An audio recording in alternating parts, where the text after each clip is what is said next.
দিদি হচ্ছে মজুরিটা তুলে ফেলেছে, আর তোমার হচ্ছে রাত্রে কাজ, নাইট শিফট তোমার। আমার তো চাপ বেশি, দিদুর একটা পেট চলেছে, আমার তো দুটো পেট, আমি দুবার কাজ করছি।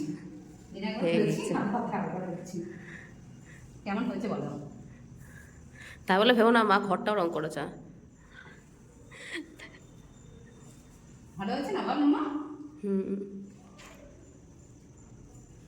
ওই যে গ্রিলটা, এই গ্রিলটাও নাকি সকালে করেছে। এটা কমপ্লিট, একদম চাকাচাক, এটা কমপ্লিট হয়ে গেছে। আর এই যে গ্রিলগুলো করেছে, এই যে গ্রিলের যে স্লেট কালারগুলো কমপ্লিট, সব কমপ্লিটই।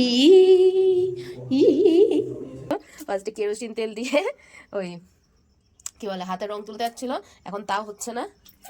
কেরোসিন তেল, সার্ফ সব কমপ্লিট দেওয়া, তাও হচ্ছে না। লাস্ট হচ্ছে থিনার দিয়ে দেখা যাচ্ছে একটু একটু উঠছে। অনেক উঠেছে বাবা, যা হয়েছিল বাবা মা। থিনার দিয়ে একটুখানি উঠেছে, যত লেগেছিল আরো বেশি বেশি বেশি বেশি বেশি লেগে যাচ্ছে। দাঁড়াও আর একটু দিই, থিনার উঠছে একটু একটু করে। কি অবস্থা এনে বাবা, আমার গায়ে গেল, মুখের মতো দিতে পারছো।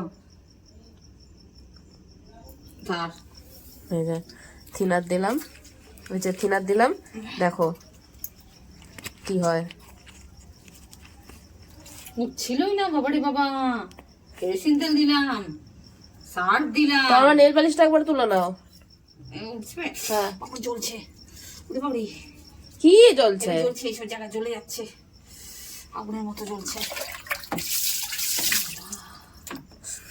চালিয়ে দিলি মনে হয়। হ্যাঁ চলছে চলছে চলছে।